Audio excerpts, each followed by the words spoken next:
He's a former Pro Bowl wide receiver, now the co-host of Up on Game. You can hear that right here on Fox Sports Radio on Saturdays. Our man, TJ Houshmandzadeh. What's up, Hoosh? Yo. Man, how y'all doing?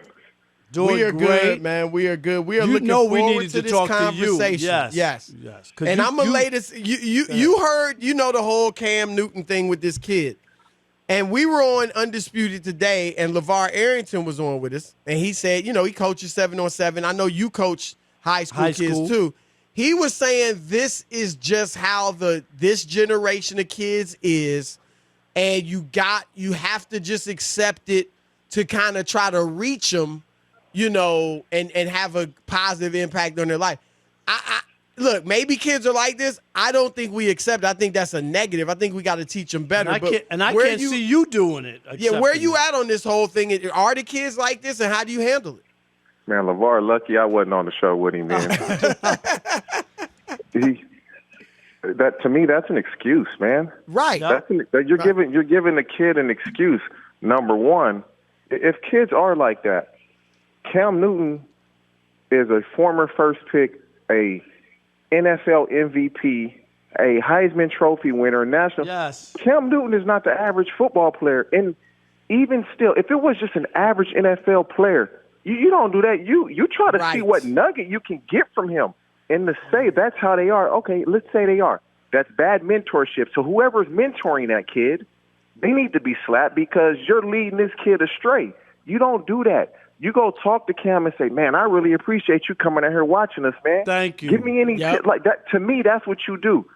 And I'm sure that embarrassed Cam because dude, I can really go in on you, but his camera's around, and he is a kid. But whomever his coach is. I think that Cam wanted to talk to his dad. That's why I think it was like, yo, where's your father? I'm not going to go off on you, but I'll talk to your dad. You know what I mean? Man, it's completely disrespectful.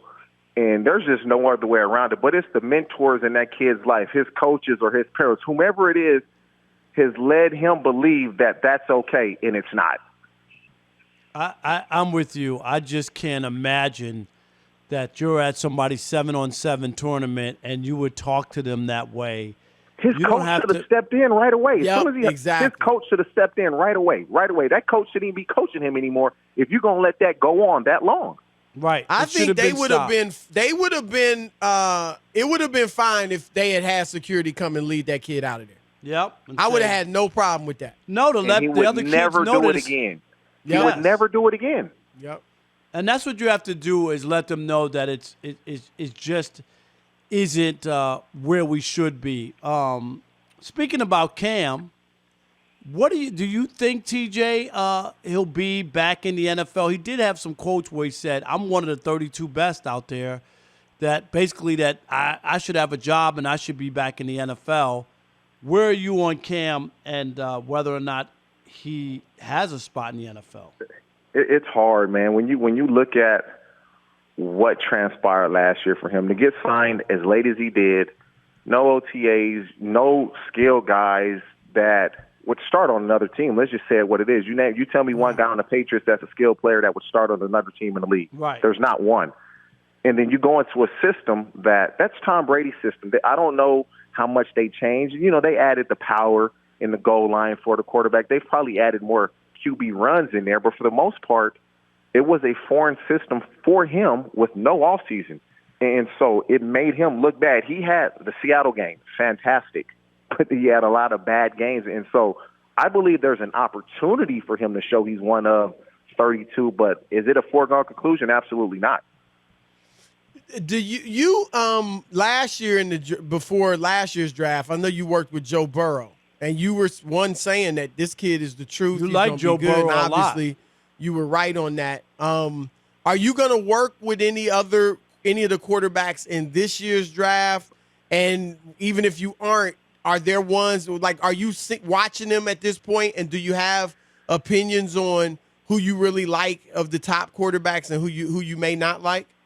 Man, the crazy thing is crazy you asked me this. So I've been out there on the field with Trevor Lawrence quite a few times since he's been out here. Obviously, since he had surgery, that is over with. But prior to the surgery, was out on the field with him a ton. This week I will see Justin Fields, Zach Wilson, Kyle Trask. There's one more, I can't name them. But yeah, so I actually will be on the field with all the quote-unquote top quarterbacks, and I'll be able to form an opinion.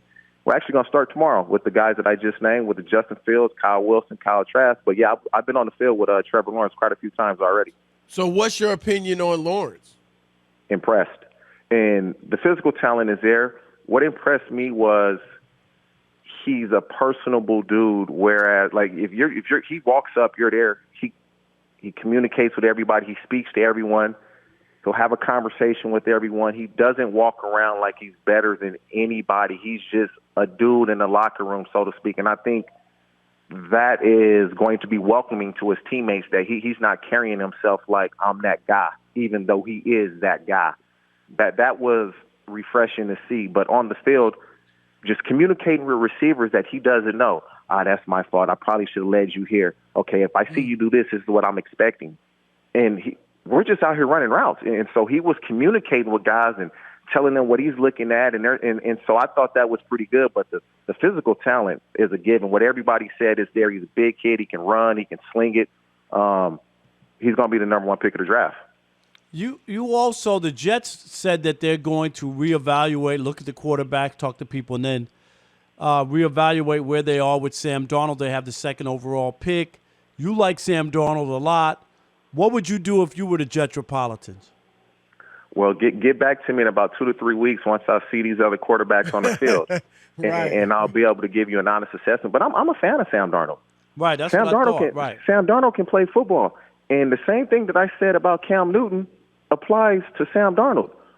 You tell me, just name the starting receivers for the Jets, and then go through every team and say who could they start for? Who could they start for? Right. There's no disrespect to these guys. And so that's what he's working with. And you look at Josh Allen, he was pretty good. He gets Stephon Diggs. He's really, really good. And so we want to get a credit to the quarterback, but you got to put players around him. When they don't have players around him, it's, he doesn't have enough help. When they play well, it's, his quarterback is willing to Dillon. It's the team. And so if you get Sam Darnold some skilled players, let the Jets draft a receiver with that first round pick, or do you trade it? If I'm the Jets, I trade that second pick and try to get more draft capital if I believe in Sam Darnold. Right. And now you can start to build your team. Right? Yeah. Exactly. You can still get you a top flight receiver, a lineman. You got Robert Salage, your defensive coordinator, and the head coach. You're right there now. You're right there to compete if Sam Darnold is that guy. I believe he can be. Hoosh, we got 30 seconds for this one. And Rob and I have said we like Trevor Lawrence too, but we would trade him for Deshaun Watson. In a minute. Where are you at on that? Man, I believe neither team will want to trade in their division. If I'm the Jags, I do it because I have a proven commodity. And if I'm Houston, I'm like, I don't know what Trevor Lawrence is going to be. We think, but we don't know. That's a win-win for the Jags. No way Houston does that. Right. No, right. Yeah, and my guess is that Deshaun would maybe veto that trade anyway because he got the no trade clause. You know, he's not trying to start. He already at the bottom. He getting to the basement now. Right. No doubt. But all right, TJ. That's our man, TJ Houshmandzadeh. Great stuff, brother. We appreciate it, man. Man, y'all keep up the good work. And, Chris, put LeVar in line tomorrow. Hey, don't let him talk I'm glad you said what you said because he was lumping you in with him, man. So. Yeah, I bet he was. I'm not letting no kid talk like that. There's no way. That was we already knew it. We no knew way, it. no how. Exactly. We already knew, like, when TJ, we're like, no way TJ Houshmandzadeh is putting up with that. So I we would have knew checked it. him. Yeah, that was bad. All right, man. We appreciate Y'all it, take brother. care. Keep up the good work, fellas. Thank you.